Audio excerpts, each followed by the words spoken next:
Rusçası, Türkçesi bitti bir anda işte aslında. Elhamdülillah. Şey vardı orada. Yani çabuk böyle bakabilsek bu taraf.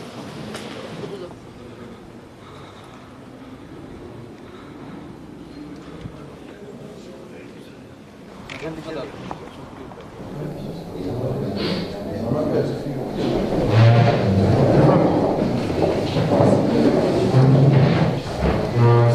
Merhaba, hayırlı irte, здравствуйте.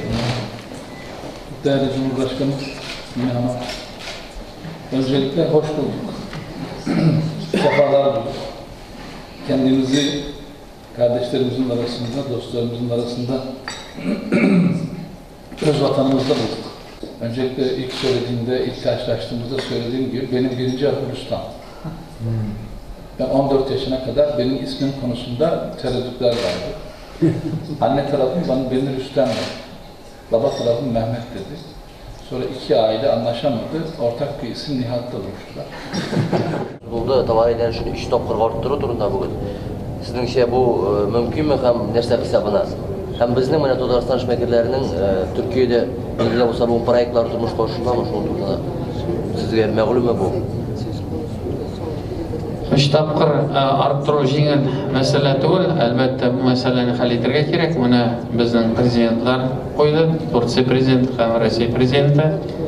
Әлбәттә, мин әйтеп киттем инде, 4нче ел ахырында аларның очрашуы була.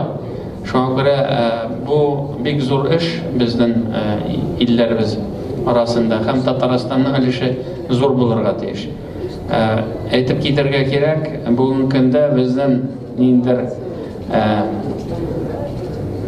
Amerika Qo'shma Shtati ham Yevropa bilan проблемалар бар. Шуңа күрә бу мәсьәләдә бу куйган максатны тизрәк хәл итәргә була.